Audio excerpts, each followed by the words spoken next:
Just waiting on the intro.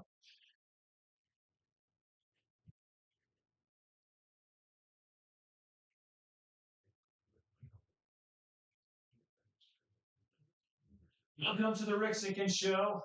I've been in hiding for a few months, so thanks for joining us. Today we're going to talk about just some the chaos in the world.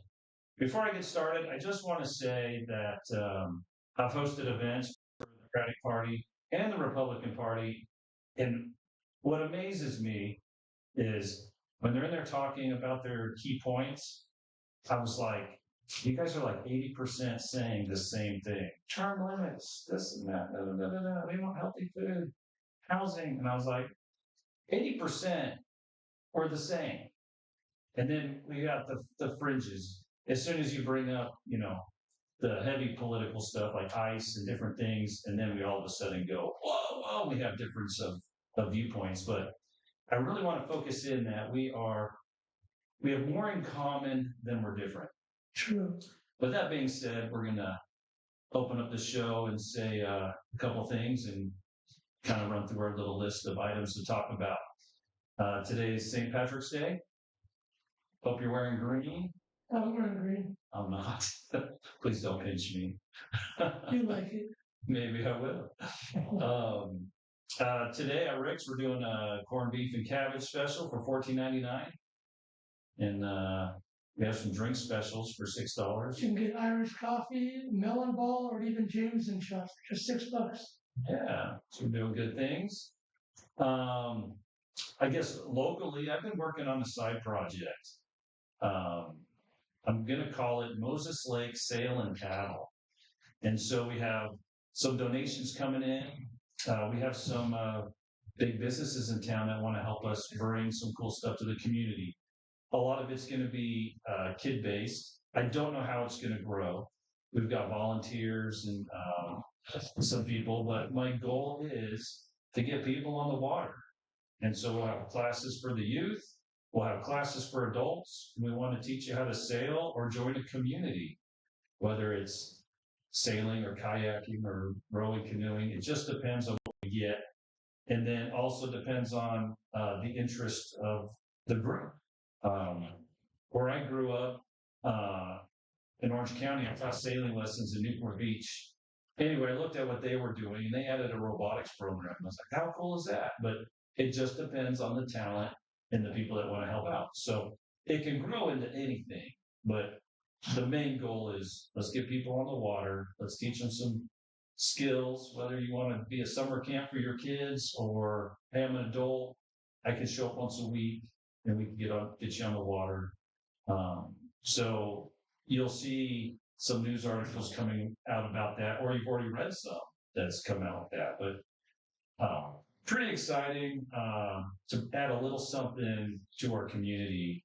So there's some people that are like, sailing, that's like old people, that's out of, it's not cool. But I'm like, whatever. It'll add a touch of class to Moses Lake. And I think it adds a beauty to it. So if you're driving down the I-90 and you see some sails out, that's one less tumbleweed that you're going to look at driving by Moses Lake. So it'll elevate our community as well. So anyway, we're working on it. Yeah, and just so you know, folks, we're streaming live on 2 Facebook accounts, and we're on YouTube too, not Rumble or X. So since I've been out fighting cancer, some new updates I'm not privy to. So next show will be on all platforms. Yeah. And yeah, Don, I talked to you like a week ago, Don. How you doing, Don? He's like, I lost 10 pounds. Like, oh my gosh. Like, what's going on, Donnie? Do you dare share any more than you have to, or? I'm yeah, they actually gave me an expiration date, or they tried to. Yeah. They tried to say that I only have 6 months to live. That was about 3 weeks ago. Yeah. So next week we're doing a celebration of life. No. Too soon? Too soon? You can do the donation. I don't know them. A donation for Donnie for next week. I mean, a memorial for Donnie for next week. I'm not dead yet. You see Monty Python and Holy Grail? Bring out your dead. I'm not dead. Yeah, not dead yet. I'll feel quite happy. Okay. Pay the guy $20 and bonk you on the head. I think I'll go for a walk. So I do have a twisted sense of humor, guys. So He does. don't hold it against me. I tease Donnie all the time. He'd be like, "I'm dying," and I'll be like, "Oh, come on, let's take a hold." I'm really, if you're at that life crisis, don't come to me. I'm like cracking the wrong jokes. I don't know if it's military humor. I'm just twisted, but A quick interruption. Next week we have Angel Ledesma from Cancer Foundation going to be on the show. We have Sheriff Joe Creek. He's going to be on the show. And Isaac Jones, who's doing some big stuff in UFC right now. He's going to be on the show as well too. And of course, local favorite Ben Sellin will be on with us as well too. yeah, So we have a busy week next week. moving on up. All right. Let's talk about Cuba. I don't think it's hitting the highlights in the news, but it's happening. There's stuff happening there. So when we went into Venezuela and grabbed Maduro, I'm not saying whether it's right or wrong. I'm just trying to state things as they are, because I know people have strong opinions about stuff. But I'm like, just follow me with this, right? And so we blockaded Cuba and said no oil's going in there. I think Russia tried to send in some oil. We're like, nope. And then Mexico tried to send in some oil, and we were like, nope. You send oil there, we will give you a big tariff. And Mexico caved on that, and then they just sent some humanitarian aid, and that was okay.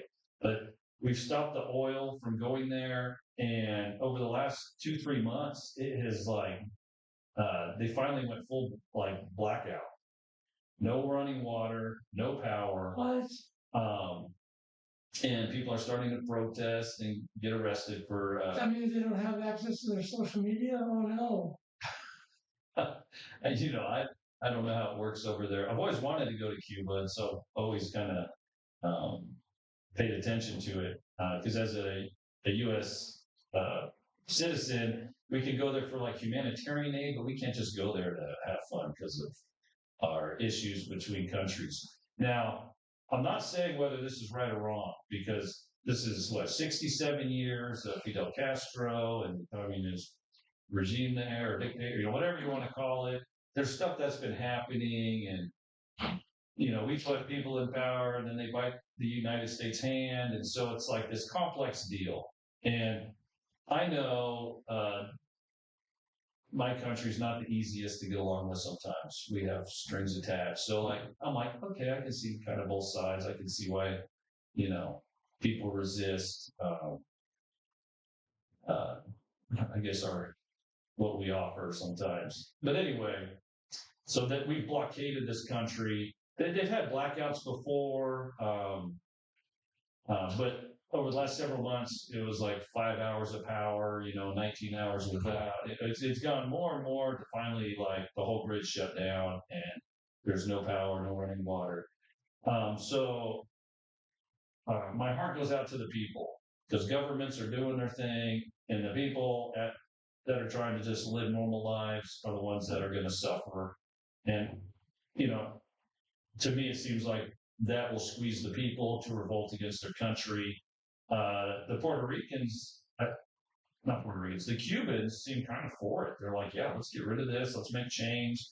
There's a lot of people that left that want to go back and see their families. So there's a lot of mixed feelings about it. Some see the United States as the bad guy. Some see the United States as a savior in this situation. So it's just fascinating. I'm just watching. I'm like, there's my popcorn. I'm just watching. And hopefully, so a little side note, at the Spanish-American War, we signed a treaty that said that we could not make Cuba a U.S. territory. So I'm curious, because I think in one of Trump's interviews, he's like, I could take it, I could free it, I can do whatever I want with it, So there might be some difficulties unless they can just ignore the treaty or, work around to make it a territory. So I foresee um, you know, some type of agreement or new constitution put in there, right? The narrative will be we freed the people, and probably some corporations will go in there and start mining some of the resources that they have because they're like high in cobalt and some other mineral rights there that I'm sure we'd like to have that are um, kind of needful for military toys and things. So anyway, so there's a bit going on there, and so we'll see how it plays out. Hopefully they can figure this out sooner or later because I don't like to see the people there suffer. But it's interesting. Like I'm not saying it's right or wrong. It just we've had sanctions with them, and other Caribbean countries and Russia and Canada they do tourism there and things. Anyway, so just because we have sanctions doesn't mean it's the end of the country. I mean, Russia's been sanctioned forever. Now, there is a rumor, taking a quick tangent here, that we've lifted the sanctions on Russia. Can you verify that? Yeah, let me look. And I don't know if that has to, I heard it somewhere. I'm like, I need to verify this because I was like, if they did that, because Russia sells oil to China for the cheap because they're sanctioned, right? They can't run it through the petrodollar. So they're like squeezing them. But with Iran, I heard a rumor, or maybe it's in discussion, that they may lift sanctions on Russia, then it can sell oil on the market. The U.S. government has temporarily lifted certain sanctions on Russian oil as of March 21st, aimed at curbing the rising global energy pricing due to the conflict in Iran. So it's going to start March 21st? No, it's March 2026, I said. So yeah. Started here in March. Okay. We did list a lot of sanctions regarding oil and energy. See, right here, we're learning together. I heard something, we're getting a little verification. I'm like, okay, it's interesting.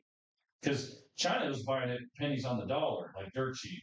And now they can say, China, you either need to pay more and Russia will make more money, or they could sell it on the open market to help stabilize the war in Iran. So, and I'm sure for most of you, we're not really hearing about this stuff. Anyway, enough of Cuba. Just hopefully the best works out for the people because, like I say, governments do their thing, and we, the people on the bottom, we're just trying to work, eat, provide for our families. And so, like I said, I'm not taking a side on it. I'm just observing what's happening there. Iran. So Iran's a big hot topic in the world today, and a lot of people are talking about it. So from Rick's perspective, most of our issues with countries are countries that do not sell in the petrodollar. I believe our reserve currency is backed by all countries need to buy oil in U.S. dollars. Iran's part of BRICS, right? Yes. Yeah. And so 20% of the oil in the world is not sold in U.S. dollars. Previously Iraq, previously Venezuela. You see the picture I'm painting? Russia, China, so North Korea, any country we have a big beef with, usually you can kind of trace it back to, are they supporting oil in dollars or are they not? I got to say that oil is a really big deal. We fought a lot of wars over it, which is why it's really important to check out your vehicle and make sure that it's up and running and good to go. A lot of people will neglect oil changes. We see it a lot of Brothers Automotive. They'll neglect other types of lubricants as well too, and so get your vehicle in today to Brothers Automotive 761-9744. They do brakes, suspension, engine swaps, you name it. No job too big, no job too small. Brothers Automotive right here in Moses Lake. The least expensive and the best work you can get. Brothers Automotive 761-9744. Again, 761-9744. So he supports the petrodollar. It changes your oil for U.S. dollars. Is that what? Yeah. Oh yeah. Is that what sounds like a plan there? So the petrodollar is what backs our money. That's why we can print it, and that's the reserve currency. That's what it is. So we call it black gold. It's backed by black gold or dollars. So it's not backed by gold. It's backed by black gold. So more with Iran. Yeah, Air Force and Navy aren't so strong, but the boots on the ground part is my concern. If we have to go boots on the ground in Iran, that's going to be tough because they do have a large army and it's mountainous, and that's a tough country to mess around with. So, um, even my son was like, "Dad, I'm kind of nervous, this Iran thing." And I was like, "Who are you talking to?" But he's 18 and living his life and doing things. And he's like, I don't know if I want to do that. That's scary. And I'm like, it is kind of scary. What if they do a draft? Like, um, and he's like, of course, this is me bragging about myself. He's like, Dad, I'm not tough like you. 'Cause I mean, I was in the army and I was kind of a crazy dude. and um, I'd get selected for certain things because I was crazy. But anyway, uh, and I look at some of the younger generation. I go, they're not as crazy as some of us old timers were or are. And so, anyway, I just it was interesting to hear his perspective, and all I did was just kind of listen and because I'm like, I don't know what's going to happen. Um, but is this going to turn into like a Vietnam War where it just kind of drags on? You know, I don't see. I, I I do see winners in war. Um, like Rick's perspective, I don't think we necessarily won the Revolutionary War. In the end, we signed a treaty, and the treaty had certain things we could and could not do.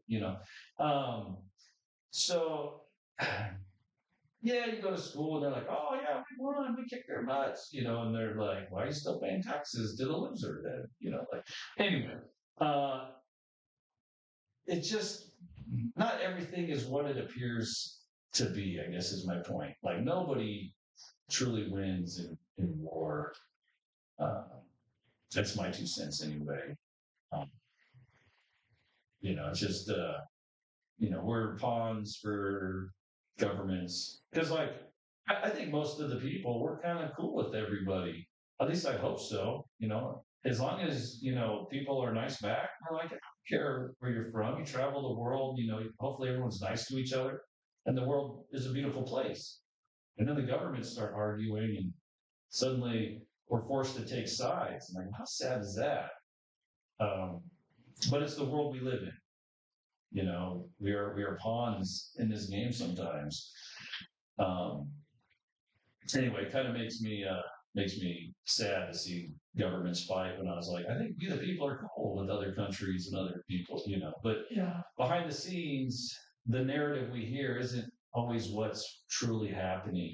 Like uh, I truly believe. Well, let's talk about ICE. This is something All right. I think is a part of this narrative I was talking to. So ICE. Yeah.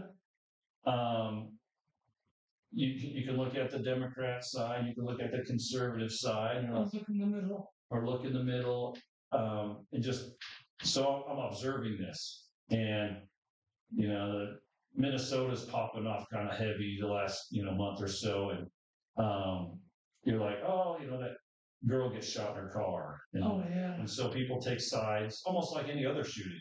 Black guy carrying a gun, da da da. Cop shoots him, and people take sides, and I'm like, this is a tragedy. Can we observe it and be like, there's both sides have pros and cons that happened in this tragedy that happened. Can we take a step, Brad? Set aside your triggers and just breathe for a moment. And then there was that nurse guy that got shot, and then and even I felt that one. I was like, "Okay, Rick, take a step back." And I was like, "This is interesting." I go, "This is like the straw that broke the camel's back." And I'm like, because he had both hands on the ground, whatever, and he gets shot. And you're like, that's cold blood murder. So, um, and I was like, this is interesting. And I was kind of watching the vibe of the people and the social media and talking to people. And I was just watching the vibe, and I was like, this is interesting. Something has shifted, and um, and then it clicked. I was like, well, we just witnessed a psyop. We all got played. We all got played. And then, so um, police tactics, military tactics um, should be planned, precise, executed, and you're lucky to get a headline. I mean, uh, when I was in Iraq, there was a news headline as we were flying out, or that day, and we flew out, and the next day I'm watching on the news, and I was like, 300 Marines, da da da da da da da da, and I was like, there's no mention of us. Like, we were in and out, we weren't allowed to have boots on the ground, but I was like, you know, the headline was just this little blurb, and then it was gone, this ambush at complex attack, suicide bombers, da da da da da. And I was like, there's no mention of us. First, like, anyways, it was interesting. But anyway, um, going back, it's a psyop. So it's loud, it's in your face, lots of media coverage. Um, what you watch, what you listen to the government say, what you listen to the news say, you're like, you can't figure out like how none of it makes sense and it's overwhelming. I was like, this is a psyop. We're not used to we're used to propaganda in our country, and we're kind of familiar with that. Maybe some see it, some don't, but we're not used to being slapped this hard in our own country. This is the type of stuff we do, and like when we were in Iraq and stuff, to send a message to the people. And so it's loud, it's in your face, like, we're soldiers, we have immunity, or, whatever, we can do what we want, kind of thing. And so we're sending a message to the people. And then taking another step with it, we're picking on now much of this is belief systems, but we're picking on a group of people that have, generational trauma, you know, Um, so there's belief systems there. Doesn't matter if it's right or wrong. It's just when you grew up in different households, you hear stories of grandma went through this, dad went through this. I had racism at school, this and that. And if you're in a different culture household, you're hearing different stories. Um, so you have a certain type of understanding. In this case, we'll call it generational trauma, right? To immigrants that come here and trying to work through things, and family getting deported and whatnot. So it kind of picking on certain group of people, and so when they see this, it matches their belief system. Um, anyway, and then you go look at the border, and like nobody's crossing from Mexico right now. They're like, I ain't going there. So the message is getting sent kind of across the world, and they're like, we ain't crossing. You go to the United States, you get shot. There's one is there right now. So it sends a certain message. At the same time, uh, this this incident with the nurse guy getting shot shook the middle. And this is what I find fascinating as well. People that are just like, leave me alone, let me go to work, pay my bills, go home, leave me alone. It shook them. Um, and so, a couple questions. When's the last time you saw high school kids around the country protest? I remember being in high school. I remember we maybe wanted to, or get out of school, or whatever. Um, in this case, they're kind of getting a free pass to protest, because it shook the teachers, it shook the whole middle ground. And so you got all around the United States, you got high school kids protesting. I don't remember high school kids really getting away with it much before. But now you got nationwide, different schools, Arizona, this are protesting. Like high school kids, either someone's not, enforcing the rules of you can't just walk out of school without detention, or but it's interesting. The thing is too that most kids they could probably care less. It's just a free opportunity to skip class. For some of Get away them, with it. for some of them. But if you talk to the kids, they have family members that have been deported. So Not all of them. not all of A them, very small amount, but actually. you only need one kid out of 50 that's like, yeah, they deported my uncle. They deported, and so that will resonate with other students because now they know someone that had a family member deported. I remember last year they deported that lady in Othello, and the kid was in high school. He's like, they deported my mom, and she owned a restaurant. So I was like, I go to school, high school, and he's like, I run to the restaurant, because they took my mom. It was just like a crazy, weird thing. Another side note, I know a guy that came here when he was, say, 5. His country no longer exists. Oh, that's right. So he has a smartwatch on his wrist, and he has to take a selfie picture every day and send it into ICE. And if he doesn't send it in, it's like an ankle bracelet. If he doesn't send it in, then they threaten to deport him. And they're like, if you don't connect with us every day, we'll send you to Africa. And he's like, I'm not from Africa. And they're like, we don't care. And we'll pay him 10 grand to take you. That's the closest to your countries we can find. Yeah, yeah. He's like, my country doesn't exist anymore. Anyway, so he has a smartwatch, like an ankle bracelet. He's up there working, and I guess his watch broke. And he was like, ah! And he put a zip tie on it and brought it in the next day. And they're like, man, you got that zip tie on fast because we would have come picked you up had we got the signal that your watch broke. So, but I was like, man, that's a tough life to live. I have compassion for the guy because I was like, you're kind of a man without a home, and your watch breaks, and you're like, my whole day is like, Yeah. mentally, you're like, kind of like looking over your shoulder in a weird way. And I was like, man, this is tough. And how do you fix a problem that's 30 years, 100 year problem when people are having kids and multiplying, and now if you deport one, the whole family's kind of. Some people are saying too the way they're doing it isn't the best way. Yes, the criminals, that was the original intent, get the criminals out. But you're hearing all these stories like yours of some people that aren't criminals. They're just people trying to make the way. They were let into the country legally. So going back to my original statement, when military and police execute operations, they should be planned, precise, Yes. organized, whatever. And so I think, regardless if you're left or right in this situation, I think we want it done with dignity. Come on. And like, if I was running ICE and there was a protest going on in Minneapolis, and I'd be like, you got thousands of people here, I'd be like, hey boys, let's roll out to a different state and do operations there. And as soon as that place simmers down, we'll go back. Like, I wouldn't put my guys. That'd be smart. I wouldn't put my guys in a protest. Like, I'd be like, this is crazy,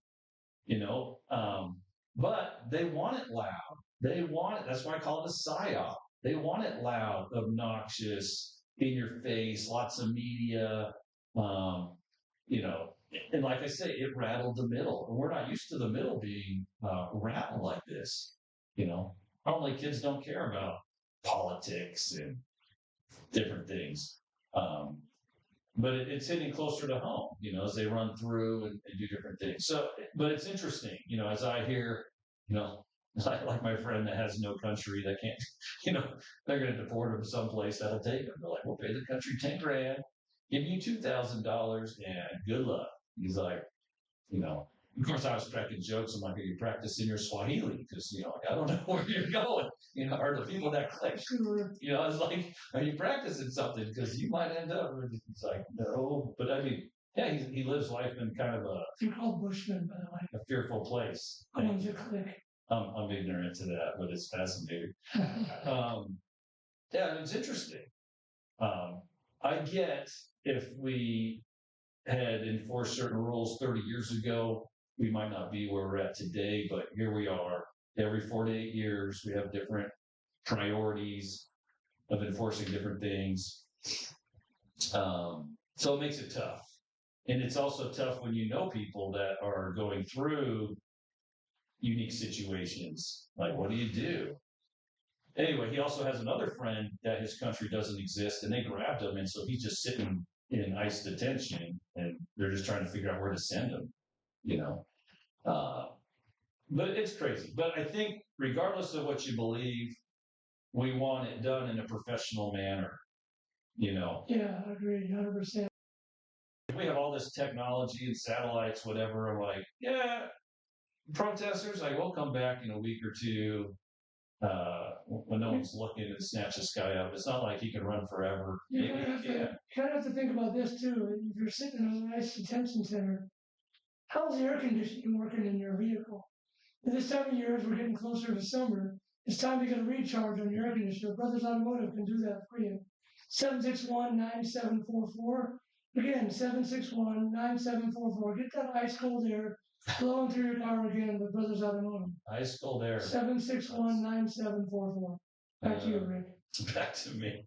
I don't know how to top that commercial. Ice cold air. Ice. You have a problem with ice? Jeez. It's out of control.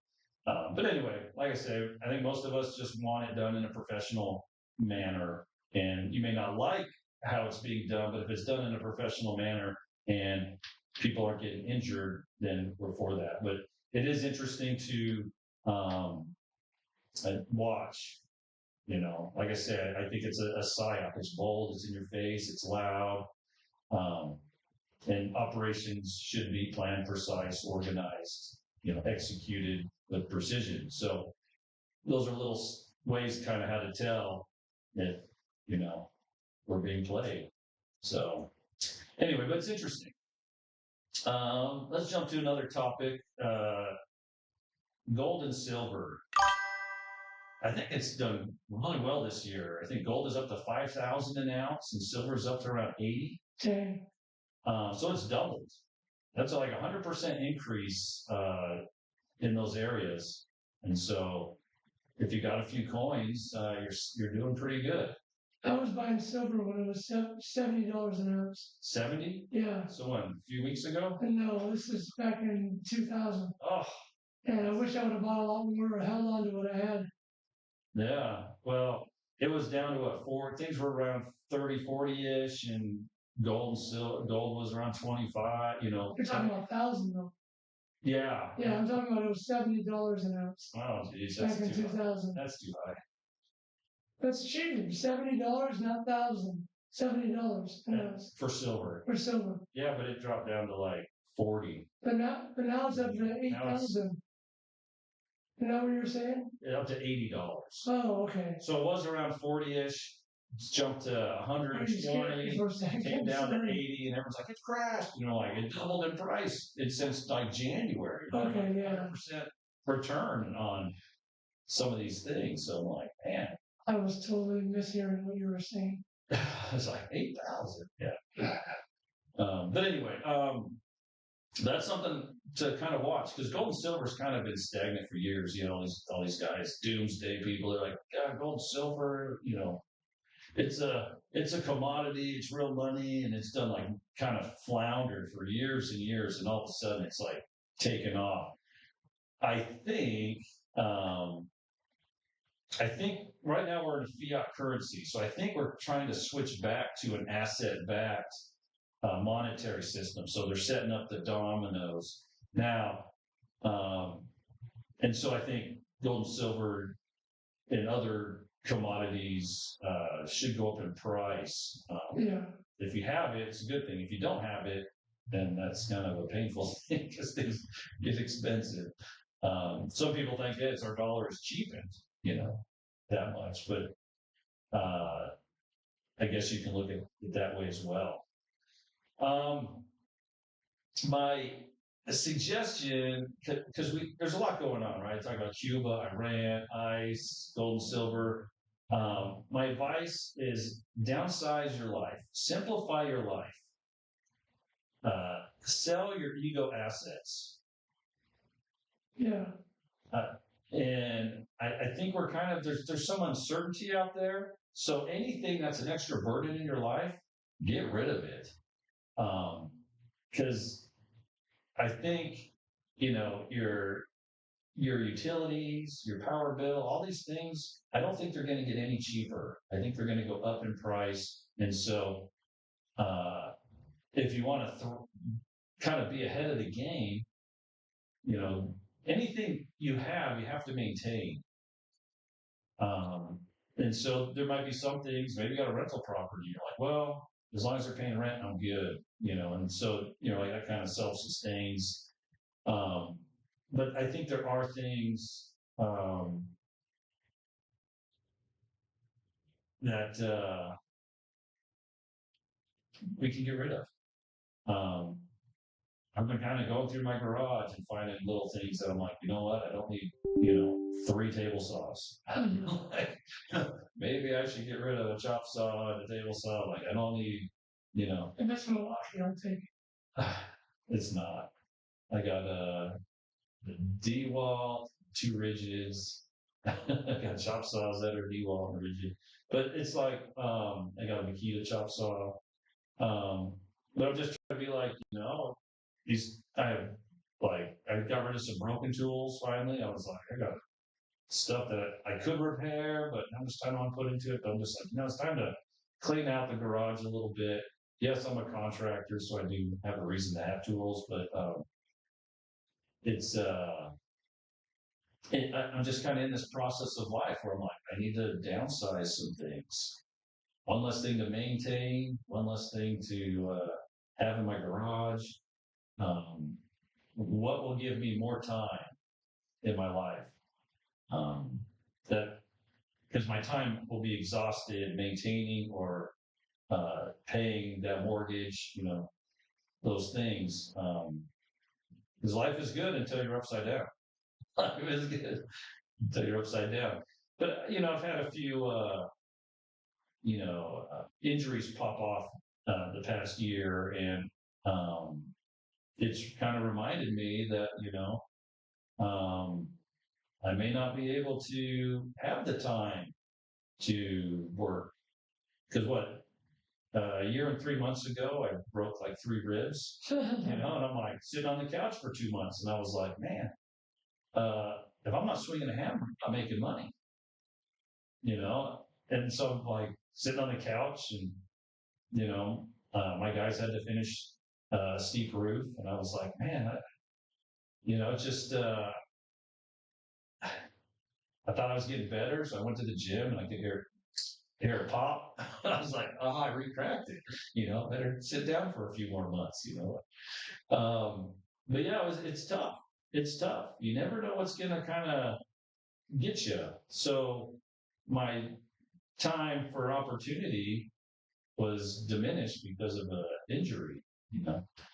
So anyway, life happens. So sell your ego assets, simplify your life, and I think the bumps ahead, you'll cruise through them much better without overburdening yourself. Yeah. That makes sense. Spend time on where to help grow rather than make you stagnant. Or if you're a businessman, you have time to look at opportunities versus spend your life just paying bills. Um, but I don't know. We all go through different stages in life. I'm at that magical 50 where I'm kind of starting to reflect on my life different. So I think we start looking at those things differently. And I'm like, how do I unburden my life? Can I get a small house? Do I need a 4-bedroom house? So I'm processing these things. I'm like, my kids will be out of school, in 4 years. I'm like, do I need a house that big? I need a little house. So anyway, those are kind of my advice right now. Get your house in order. That way, whatever bumps happen, you'll ride them much better. It's still going to be a bump. It's still going to be a bump. There's a lot happening. So, anyway, we live in interesting times. I mean, Yes. I think when Trump first got elected, I made a couple predictions about Greenland, Canada, Mexico. I was talking like, hey, this guy wants those places. And then it kind of fizzled, and then Greenland's back on the top 40, top 40 charts again. You're like, oh, Greenland's back on the map again. And people say this will never happen, but I was like, we've made a few changes. And this it puts our reserve currency at question with the Iran war, and we stopped funding the countries in Europe and other countries around the world, where we're just passing out billions of dollars to everybody. And then we would pay for NATO. And then all of a sudden we're like, we're not paying you, and now you pay your fair share. This is going to cause some destabilization. Imagine being one of these small countries, you get billions of dollars, and you're like, hey, we have free healthcare. And then we're over here like, hey, we probably paid for that. Like, I don't know how you slice the pie, who gets what, but as they start having to pay their way, their countries are going to have more budget problems. Yeah. And as these potential wars escalate, they're going to have some budget problems and sacrifices will have to be made. So it'll be interesting to see how everybody can maintain what they have. I think change is coming. And if you're aware, at least you're aware. So when the bumps hit, you're like, oh, gas prices are going up. And you're like, well, I'm glad I planned for that.